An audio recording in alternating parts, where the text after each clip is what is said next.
Et bonjour à toutes et à tous et bienvenue dans cette nouvelle vidéo, comme d'habitude la vidéo des sorties littéraires. Cette fois-ci on va s'attaquer à octobre 2024. Encore une fois, je le rappelle à chaque fois mais pour moi c'est très important, ce ne sont pas toutes les sorties littéraires polar thriller, ce sont tous les sorties littéraires qui m'intéressent potentiellement, voilà, qui ont attiré mon attention. Parce que si je devais vous faire encore une fois toutes les sorties, Polar et Thriller, j'ai pas fini ma journée, j'en aurais pour un sacré moment, donc je n'ai sélectionné que ce qui, moi, m'intéresse. Donc voilà. Donc dans l'ordre chronologique de sortie, on commence par le 2 octobre 2024. Le prochain Nicolas Druard souffre chez HarperCollins, qui fait 400 pages. L'homme allumette, dites 3 fois son nom et priez pour rester en vie, cette légende urbaine, le capitaine Antoine Aubert n'y accorde aucun crédit, mais lorsqu'il hérite du meurtre filmé de 2 adolescentes, ses certitudes vacillent.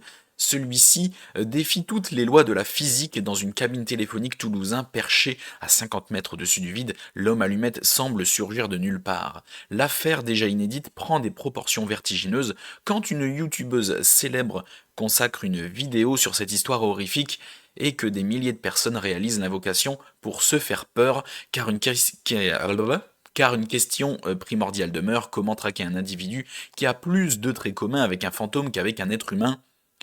Que dire de plus? La couve est cool parce que c'est toutes des allumettes allumées. Euh, la légende de l'homme allumette a l'air bien. Voilà ce genre de légende qu'on connaît, qu'on a déjà entendu parler. Si c'est pas l'une, c'est une autre, quoi. Tu dis 3 fois son nom en regardant devant le miroir, voilà, tu dis Bloody Mary 3 fois en regardant dans le miroir, et puis pouf, elle apparaît ou tu meurs dans la nuit, un truc comme ça. Il y a des gens qui jouent à ça pour se faire peur, sauf que là, on est dans un livre. Donc, est-ce que ça existe ou pas? Ça, on le verra en le lisant. En tout cas, ça a l'air très bien, ça donne fortement envie, et j'ai hâte de voir les retours de mes petits camarades à ce sujet. Le prochain, c'est Énigme au musée, voilà, c'est chez Marabout, c'est une enquête interactive. Alors moi je me suis dit, si jamais ça vous intéresse, twitch.tv/alistairlive, n'hésitez pas à vous abonner à ma chaîne Twitch. Je me dis que comme c'est une enquête interactive, si ça vous branche, je pourrais le faire en live, on pourrait le faire ensemble. Donc je me dis pourquoi pas, si vous ça vous branche, si vous ça vous dit de le faire, de venir me voir en live faire cette enquête, et ben pourquoi pas? Je vais vous lire le résumé vite fait. En 1926, un mystérieux vol a lieu au musée de Kensington en Angleterre, dans les pas de l'inspectrice Jane Waterstone, plongée au cœur d'une enquête grandeur nature et interactive pour découvrir qui a volé l'œil du tigre, la pierre précieuse inestimable du musée. Pour mener à bien votre enquête, vous devrez venir à bout de plus de 40 énigmes et défis, codes à décrypter, indices cachés, énigmes mathématiques et jeux visuels, etc. En scannant des QR codes pour indiquer votre réponse et progression à l'intérieur du musée, comme si vous y étiez. À l'aide des informations récoltées et des indices mis à votre disposition, complétez des fiches suspects détachables tout au long de votre enquête. Déjouez les faux semblants et démasquez le voleur avec 15 QR codes pour progresser dans le musée. Moi, sans déconner, si ça vous branche, je le fais en live, on va bien s'amuser. C'est pas précisé de Henry Lewis apparemment, c'est pas marqué l'auteur sur là comme ça, mais sur l'image vous pouvez me voir Henry Lewis, donc l'auteur je crois que c'est ce monsieur. Donc voilà, ça a l'air très intéressant. Ensuite, toujours le 2 octobre, nous avons phase 3 de Asa, je sais pas comment ça se prononce, Asa, Acha, je sais pas, Eric's Daughter. C'est chez Actes Sud, traduction de Hélène Hervieux. 480 pages, il sort le 2. Ça a l'air quand même assez intéressant. Une souris pète les plombs dans un labo à Boston. Un ancien juriste de 70 ans se tire une balle dans la tête à Paris. Un homme de 77 ans tue 9 personnes en ouvrant le feu dans le rayon enfant d'IKEA à South Stockton. Un résident d'une maison de retraite à Hull poignarde 4 de ses voisins de chambre. L'équipe des scientifiques de Recognize est sous le choc. Ils faisaient tous partie d'un essai clinique sur un médicament très prometteur contre l'Alzheimer, tout comme 2000 autres personnes. Donc un remède contre Alzheimer qui fait péter des câbles aux vieux. Je me demande d'où ça vient, pourquoi, est-ce que c'est délibéré, est-ce que c'est un accident. Moi ça m'intéresse. Franchement, ça a l'air cool, ça a l'air top, ça change un peu comme thématique. Donc voilà, ça sort le 2, ça a l'air bien. La fertilité du mâle, de prime abord, je m'y serais pas intéressé pour être honnête, mais je trouve qu'il y a des thèmes très intéressants. C'est toujours chez Actes Sud, hein, vous voyez ce petit liseré rouge qui est quand même, qui montre quand même qu'Actes Sud est fort présent. Dès qu'on voit ce liseré rouge, ce bandeau rouge, on sait que c'est chez Actes Sud et c'est ça qui est bon pour eux. Ils sont tout de suite identifiables et j'aime beaucoup leur couverture. À chaque fois, je le dis, mais c'est vrai. Donc, la fertilité du mâle de Amara Lacous, je ne sais pas si on dit Lacous, hein. Je suis toujours désolé pour ma prononciation. Oran, 5 juillet, je vais éternuer, vous allez m'excuser 2 secondes, je vais même pas couper ça au montage.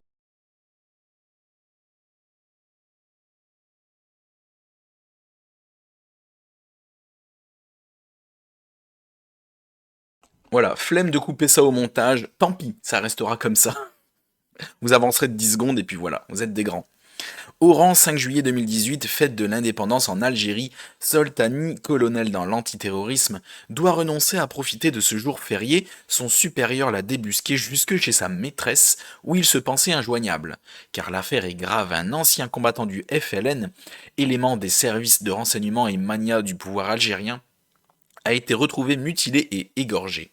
Dans une ville d'Oran schizophrène, entre quartier historique délabré et nouveau quartier arrogant, ce roman déploie la noirceur d'une indépendance gangrénée par la corruption qui a tout d'une nouvelle colonisation, celle des pères et des héros. Il y a plein de thèmes voilà, sociaux, culturels abordés là, qui ont l'air d'être abordés là-dedans, qui sont intéressants. Donc 288 pages en plus, il est vraiment pas très long, il se lit vite et je l'espère pertinent. En tout cas voilà, hâte de voir ce que ça donne s'il va y avoir des services presse dessus. Ensuite, on passe au 3 octobre chez XO Édition. Le prochain Christian Jacques, le Lotus d'or, voilà. Je vais pas vous faire le topo parce que voilà, c'est du Christian Jacques, c'est extrêmement historique. C'est plus historique, c'est plus un roman historique, très très très très historique, presque comme un documentaire, voilà, avec un petit côté, pas un petit côté thriller, mais un petit côté aventureux, avec une histoire derrière, avec une intrigue, plus que vraiment un thriller un peu ou un polar un peu historique. C'est vraiment histoire avant tout. Donc voilà, ça a l'air de se passer dans l'Égypte ancienne, voilà, 2600 avant Jésus-Christ.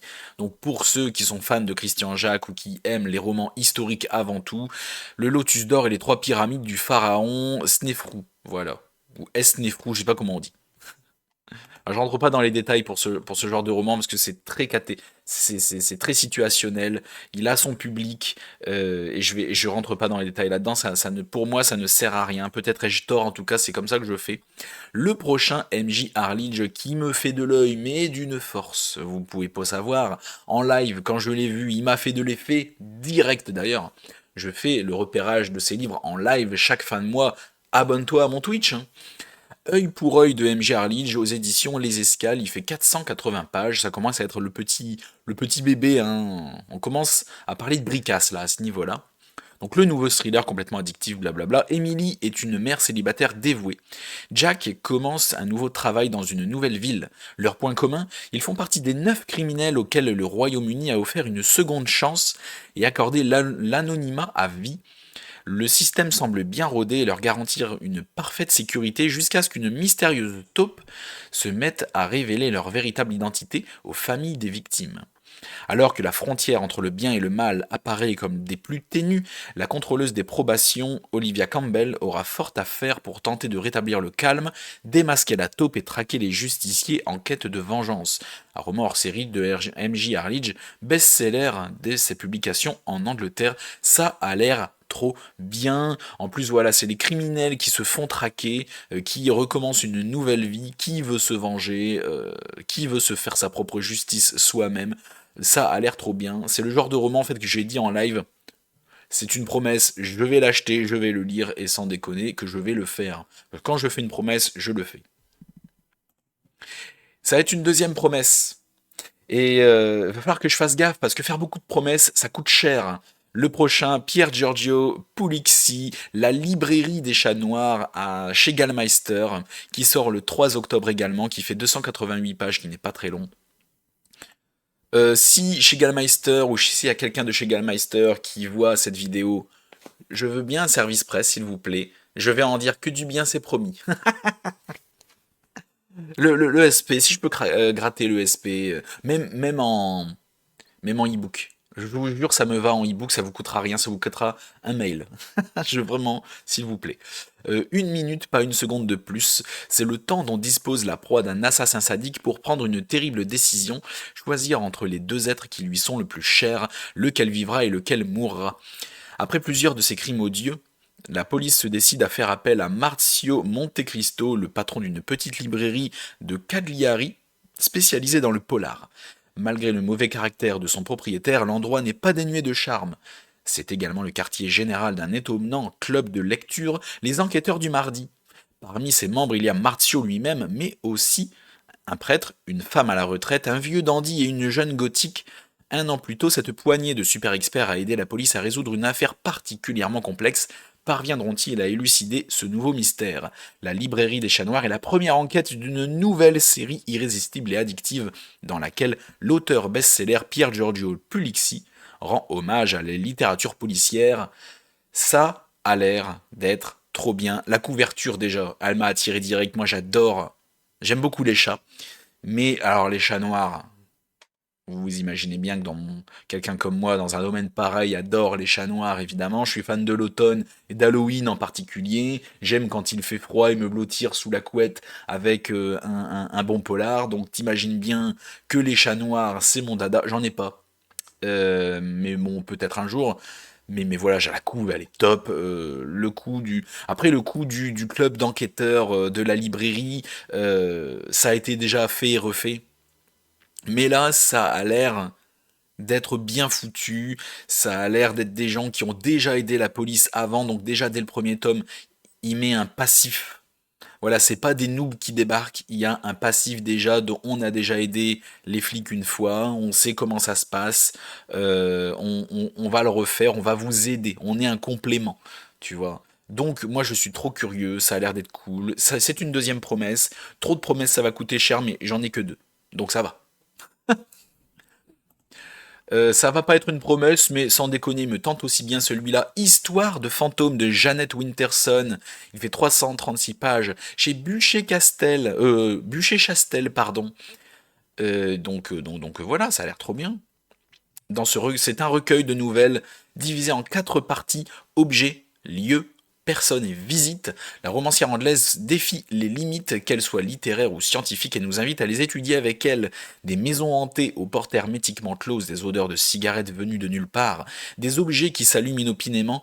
Jeannette Winterson s'empare des marqueurs traditionnels des histoires de fantômes sans jamais tomber dans le pastiche. Donc voilà, on a des nouvelles comme ça. Ça a l'air cool. Et voilà, donc va être ma lecture d'Halloween cette année, c'est fort probable. Donc encore une fois, s'il y a quelqu'un de chez Bûcher Chastel qui passe par là, un petit service presse d'Halloween, s'il vous plaît. Ça ferait plaisir. Le mec est un gratteur. Petit coup de cœur pour cette couverture et ce concept. Coup de cœur, c'est un grand, grand, grand, grand mot. Mais j'ai bien apprécié ça. Je fais oh, ça a l'air bien. Je fais oh, ça a l'air bien, ça a l'air léger. Enfin, ça a l'air léger, pas du tout. Mais pour moi, ça a l'air léger. Pour quelqu'un comme moi, ça a l'air léger. C'est de Céline Chevet aux éditions du Chat Noir. Il fait 362 pages. Ça s'appelle La boutique des choses inavouables. En fait, tu vois, je vais faire le résumé à ma sauce parce que je m'en souviens, c'est à Tokyo. Tu as une boutique d'un monsieur qui s'appelle Monsieur Kishino, tu rentres dans sa boutique, t'achètes un objet qui peut être ensorcelé, c'est pour les dieux. Un objet, t'as les dieux, les démons et les humains qui peuvent rentrer dans cette boutique, prendre un objet, acheter un objet, qui peut être ensorcelé ou non, ils peuvent acheter un service ou non. Ils peuvent acheter un service, pardon. euh, cette boutique fait n'importe quoi. D'accord. Du bien comme du mal. C'est pas gratuit, évidemment. Mais voilà, ça a l'air trop bien. Tu rentres, t'achètes un objet ensorcelé ou tu demandes un service, t'achètes un service. Ils te font ce que tu veux. Et ça a l'air trop cool. Ça a l'air trop bien. Donc c'était aux éditions du Chat Noir. Je sais pas si c'est une BD ou un roman. Là, vu la couverture, ça me fait penser plus à une BD, mais je ne sais pas. En tout cas, ça m'a attiré. Ensuite, La Malédiction Winky, qui peut être aussi une lecture d'Halloween et qui fait fortement envie. C'est aux éditions Au Trouble, il fait 330 pages. Allez, voir plus, s'il te plaît. Je ne peux pas voir plus. Ah, c'est bon. J'allais dire, ça bug. C'est de Valentin Gasselin. C'est au cœur des années 1980 que Cédric, jeune adolescent de 16 ans, fait l'expérience d'un difficile déménagement vers la ville de Wardell, qui subit depuis bientôt un siècle une malédiction que personne ne parvient à éclairer. Cela fait 100 ans que les habitants disparaissent mystérieusement sans laisser de traces ni d'indices. Cédric et ses nouveaux amis vont, malgré eux, faire les frais de cette malédiction vieille d'un siècle. Ils vont découvrir que de mystérieux livres du nom de Winky sont capables de générer des portails qui mènent tout droit vers d'autres mondes aussi mystérieux que terrifiants. Voilà, ça a l'air d'être plutôt du fantastique terreur jeunesse, tu vois. Hein. Ça a l'air d'être plutôt du genre jeunesse, thriller, fantasy horreur, assez léger, tu vois, les trucs, voilà, ça, un livre qui mène dans un autre monde, machin, je sais pas quoi. Donc voilà, ça a pas l'air si pire que ça. Si tu es un adolescent, je pense que tu peux te frotter à ce genre de roman. La couverture est très sympa. D'ailleurs, la couverture me fait penser que ça peut se tourner aussi vers le jeunesse. Peut-être que je me trompe ou pas, mais on verra bien. Hein, voilà, il sort le 3 octobre aussi. Alors ça aussi, ce genre de couverture qui est quand même au top, c'est chez Pocket. Bernard Minier, voilà, qui sort une suite de nouvelles, Les Chats et 14 histoires mystérieuses, diaboliques, cruelles. Donc voilà, on a une suite de 14 nouvelles, hein, voilà. Ça sort le 10 octobre, donc deux jeunes couples accros au tourisme macabre, des enfants face à la cruauté de leur famille d'accueil, un présentateur télé prêt à tout pour faire exploser l'audience, des animaux subitement délivrés, des hommes, un prêtre trop beau pour être honnête, des chats animés d'étranges intentions, un aviateur de la Première Guerre mondiale confronté à une entité primitive et perverse, 15 nouvelles, bah oui, parce que les chats et 14 histoires, ça fait 15, 15 nouvelles inoubliables aussi de la sente quand vous tente, blablabla. Bah, la couverture est top. Les nouvelles ont l'air un petit peu, voilà, ça, c'est Halloween, tout ça. Ça fait beaucoup de romans ce mois-ci que j'ai envie d'acheter. Je pense que je vais être dans le rouge ce mois-ci. Ça va être compliqué. Donc ça sort le 10 octobre. Il fait 336 pages. Chez Pocket. Ça fait plaisir. Bernard Minier nous sauce là, il nous met bien. Alors le genre de sortie, donc je vais être honnête avec vous, je me fous complètement. Mais si j'en parle parce que c'est Michel Bussy, c'est très connu, il y en a beaucoup d'entre vous qui aiment beaucoup Michel Bussy. Il y a le prochain Michel Bussy qui sort, c'est Les Assassins de l'Aube. Ça se passe en Guadeloupe. Honnêtement, je m'en fiche, je ne vais même pas lire le résumé parce que je fais l'effort d'en parler déjà. Donc ça n'ira pas plus loin, c'est aux presses de la Cité, ça sort le 10 octobre, il fait 408 pages. Et pour le prochain, c'est pareil. Il y a le nouveau Karin Gable qui sort. Karin Gable, c'est un tome 2 visiblement. Il fait 840 pages, donc on a l'habitude des grosses pavasses chez Karin Gable. C'est aux éditions Récamier. Karin Gable, c'est pas une autrice qui m'attire. Je n'en ai pas lu un seul et elle ne m'attire absolument. C'est pas une autrice qui m'attire du tout. Je n'ai pas tellement envie de la lire, ça viendra. Un jour, par curiosité, je vais vous demander quel est son meilleur roman, vous allez me répondre, je vais le lire, et on verra si je suis déçu ou pas. Mais là, de prime abord, j'ai pas envie d'aller vers cette autrice, mais j'en parle quand même parce que ça reste Karin Gable, à chaque fois des sorties importantes, donc j'en parle. Donc voilà, Trauma, qui sort le 10 octobre également, 840 pages, chez Récamier. Voilà, pour les fans. L'ombre de Paris de Robert J. Lloyd, c'est chez Sonatine, Sonatine, maison d'édition que j'aime beaucoup aussi, et qui m'a très vite fait de l'œil. J'aime beaucoup la couverture, qui est un plan là, comme ça, de cette couleur-là. Crime Read, Londres, 1679, donc voilà, une époque, genre d'époque qui me fait kiffer avec des polars. La monarchie anglaise est restaurée depuis quelques années, mais on y craint plus que jamais les conjurations, surtout de la part des catholiques. Dans ce contexte trouble où règne la pire des paranoïas, Harry Hunt est envoyé comme enquêteur dans le Norfolk où l'on vient de retrouver les restes d'un corps. Il est accompagné d'une jeune femme, Grace Hook, qui se fait passer, t'as vu comme je dis bien Grace Hook, je dis bien en anglais, qui se fait passer, je suis vraiment qu'un con, qui se fait passer pour un homme afin de pouvoir travailler à ses côtés. Le cadavre est vite identifié, il s'agit du capitaine Jeffrey Hudson. T'as vu quand je le dis bien aussi? Jeffrey Hudson. Un familier à la cour. Je suis désespérant, je m'en rends compte. Bientôt l'investigation de Harry le mène à Paris, dans les milieux bibliophiles. Aidé par le lieutenant général de la police de la Rhénie, il va remonter la piste d'un incroyable complot qui le conduira bientôt dans les hautes sphères de la société française. Je n'en dirai pas plus parce que c'est le genre de résumé, si tu veux, qui en dit énormément sur l'histoire du roman et je trouve ça dommage de devoir en dire autant pour attirer les gens. Surtout que je trouve qu'aujourd'hui, ce genre de résumé très long n'est pas lu. Moi, ça me gonfle en fait les résumés très longs comme ça. Je l'ai lu quand même jusqu'au bout quand j'ai fait mon live pour regarder les sorties. D'ailleurs, abonne-toi à ma chaîne Twitch, hein, lien dans la description. Tu peux venir découvrir avec moi. Je te montre tous les livres que tu veux. Et, euh, et, et, et ça a l'air cool. Mais les gros résumés comme ça, moi, je peux plus. Je peux plus. C'est pas possible. Et des fois, ça en dit tellement dans le roman que ben, t'as lu le résumé, t'as lu le bouquin, quoi. Donc c'est dommage. Je sais pas si j'ai envie de vous dire le meilleur pour la fin, en tout cas le meilleur. Alors il sort quand, pardon, L'Ombre de Paris il sort le 24 octobre chez Sonatine, il fait 592 pages. Voilà, pardon, et Paul Simon Bouffartigue comme traducteur. Donc je disais, je sais pas si j'ai envie de vous dire le meilleur pour la fin. Maxime Chatham, la sortie du Chatham de l'année, comme d'habitude vers octobre, le 30 octobre, Prime Time, qui a l'air d'être un thriller. Qui a l'air d'être du thriller psychologique avec un psychopathe, de la mort qui tue qui va bien, on a de la bourrinitude, si tu veux. La couverture, je dois t'avouer que je la trouve très moche. J'en suis désolé, hein. C'est vraiment pas contre Chatham à mon avis, c'est pas lui qui choisit les couvertures, donc c'est vraiment pas de sa faute. Mais je la trouve moche la couverture, mais ça va pas m'empêcher d'acheter le livre, encore une fois, je ne suis qu'un mouton.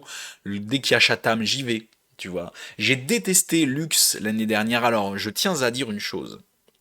Pour mes haters, parce que j'ai des haters quand même, tu vois, je suis personne si tu veux, j'ai une chaîne, j'ai pas 800 abonnés, mais j'ai des haters quand même, il y a des gens qui m'emmerdent. Quand ils sont pas d'accord avec moi. Je me fais insulter à chaque fois, mais enfin c'est pas grave, je m'en fous.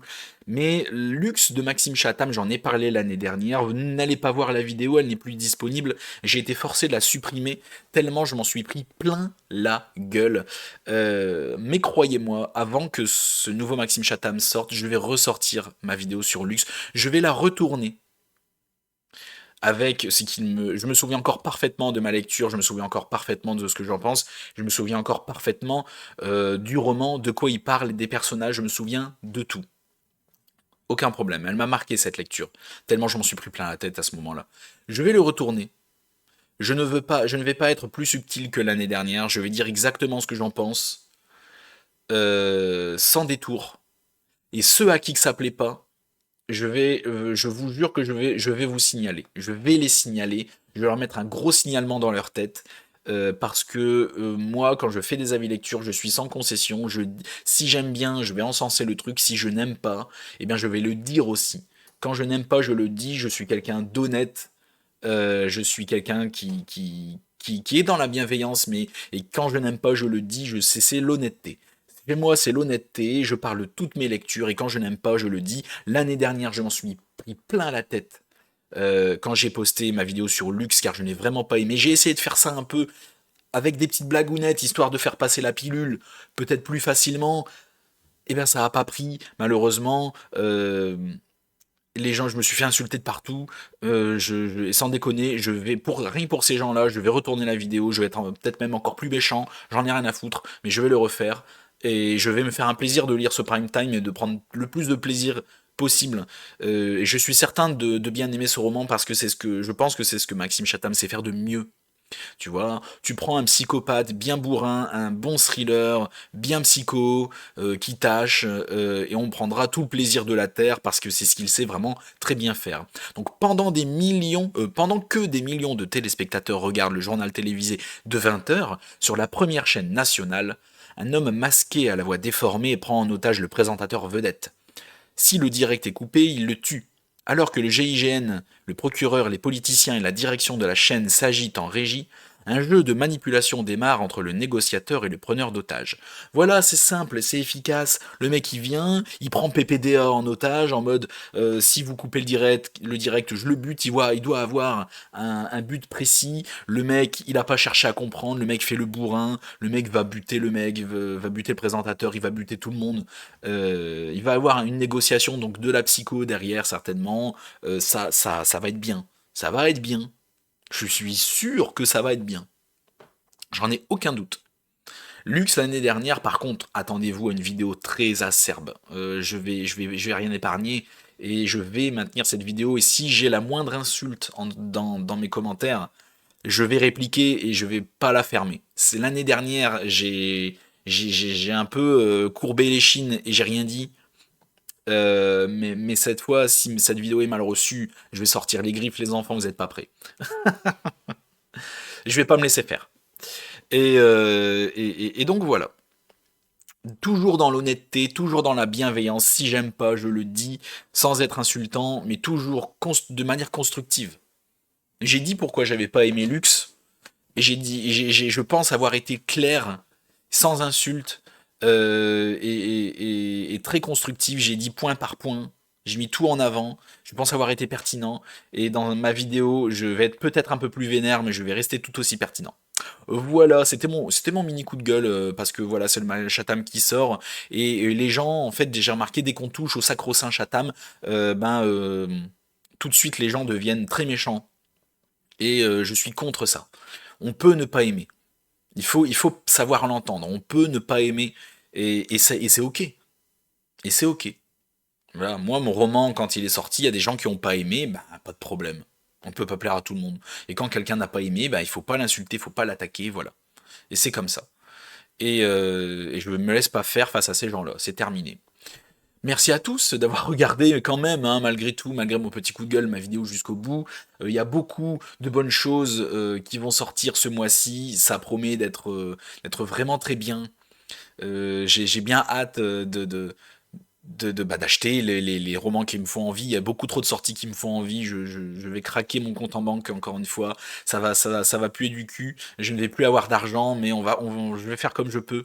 Euh, je vais essayer de gratter des services presse et ça va bien se passer.